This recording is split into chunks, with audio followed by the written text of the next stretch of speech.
Dalam perang ini, akulah yang akan menang. Sedulur Warisan Channel, selamat datang kembali di episode terbaru kita. Saya, Pamong Panengen, akan membahas kisah epik Bharatayuddha, sebuah duet maut Duryudana dan Sangkuni yang merupakan sebuah intrik politik mematikan dinasti pemburu kekuasaan.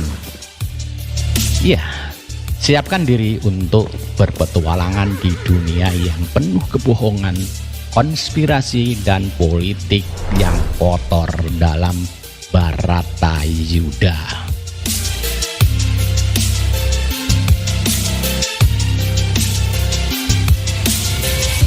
Sedulur, saat kita membuka lembaran kisah ini, ingatlah bahwa kita sedang menjelajah negara Astina, suatu tempat di mana politik dan intrik bertemu dalam balutan cerita pewayangan Jawa.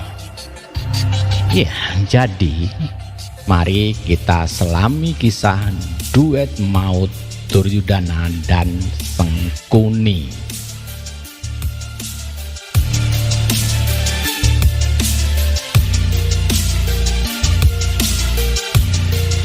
Sedulur, dalam dunia wayang, Duryudana, sang putra sulung Dhritarashtra, menjadi alat utama bagi sang paman Sangkuni untuk mencapai tujuan balas dendam. Sangkuni tidak ragu meracuni pikiran Duryudana, membuatnya menjadi alat pembunuh terencana terhadap Pandawa. Dan kita akui, peristiwa Bima Racun, pembakaran Laksagraha, dan permainan dadu yang memicu penghinaan terhadap Drupadi bukanlah taktik politik yang dapat kita sarankan di kursi pemerintahan Astina.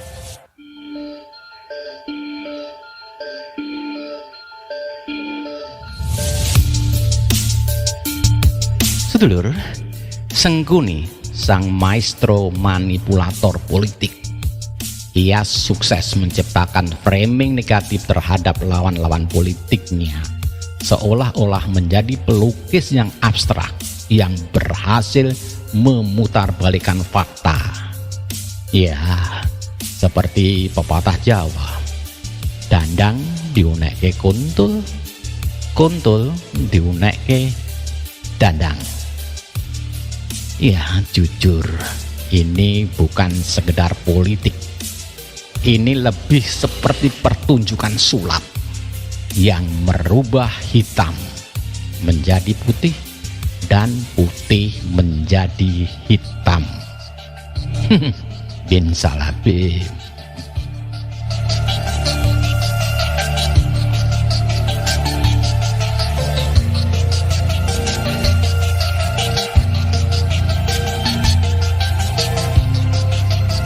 Esok tempe, sore dele. Sedulur, apakah pepatah Jawa esok tempe sore dele melekat pada Duryudana? Ya, betul. Paginya dia katakan tempe, tapi begitu sore tiba, dia katakan kedelai. Plin-plan. Ya, ingat sedulur, konsistensi ini bukanlah pemimpin yang baik. Bahkan ucapan Sabdo Pandito Ratu terlupakan begitu saja. Ya, seharusnya ucapan raja itu merupakan hukum yang tidak tertulis. Ya, mungkin Mark Twain berkata benar. Mereka itu sebaiknya membuat catatan atau mungkin membuat daftar belanja. Wah, raja kok disuruh ke pasar? ada-ada aja ini.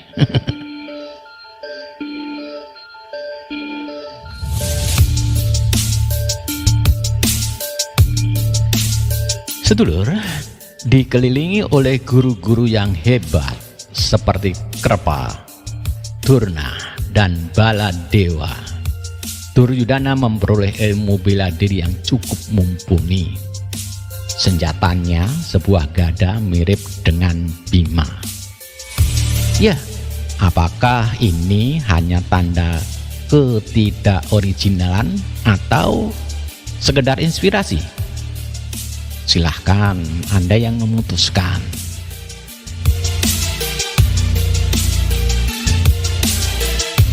Sedulur, tahu nggak? Duryudana punya kekuatan yang bikin gentar lawan-lawan politiknya. Resi Bisma. Ya, Resi Bisma seorang strategi perang. Sayang dia tanpa istri. Setelah dia bersumpah ke Dewi Hamba. Ya, kisah cinta ini sangat menarik, sedulur. Tapi nanti ya, di episode Bisma gugur. Sedulur, selanjutnya ada Adipartikarna. Dia ini adalah saudara sulung Pandawa yang berhasil dia gaet dengan jabatan Adipati. Ya, karena punya kemampuan memanah setara dengan Arjuna. Aku akan menghancurkan seluruh manusia. Sedulur, selanjutnya ada Drona. Drona adalah seorang pertapa yang sangat religius dengan kemampuan siasat dan strategi perang yang tiada tanding. Wah, sungguh Duryudana punya kekuatan yang tak bisa diremehkan. Apalagi dia didukung juragan-juragan kaya yang dia fasilitasi. Luar biasa ini.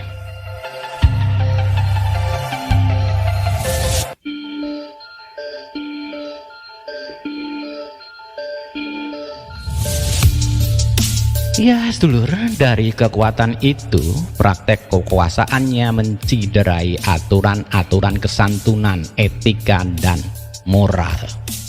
Terbukti, Duryudana menjadi pemimpin yang adigang, yang hanya memikirkan diri sendiri dan mencari kepentingan politiknya tanpa memperdulikan aturan dan kesantunan etika berpolitik.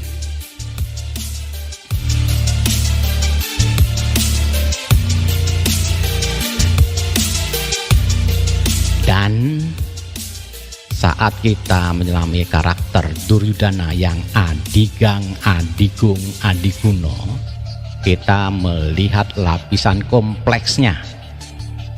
Duryudana yang adigang dengan kesombongannya, adigung dengan kekuatan dan kepemilikannya, serta adiguno dengan kepemimpinan yang adil dan cakap, namun terkadang bersifat licik dan jahat.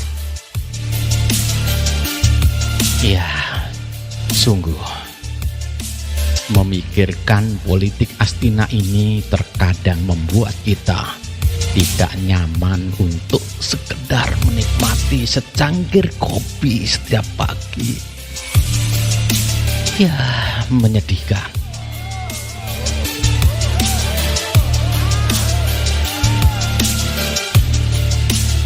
Sedulur, sebagai catatan peringatan, kita harus berhati-hati agar sifat adigang, adigung, adiguno ini tidak meluas dan meracuni masyarakat modern kita ini. Kesombongan dan kepentingan pribadi tidak boleh mendominasi panggung politik kita saat ini.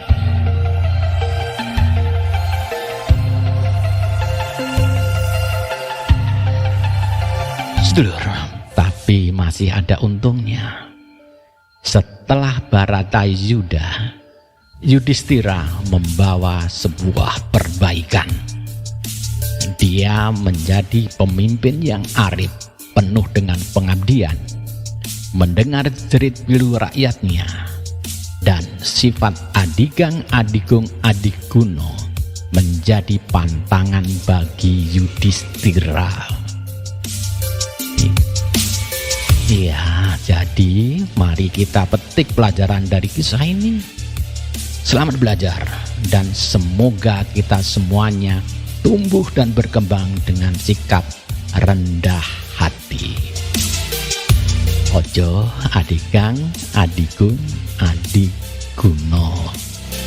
Tapi ingat lur, jangan lupa untuk like, subscribe, dan bagikan video ini agar kita semua dapat belajar bersama dari negeri Astina.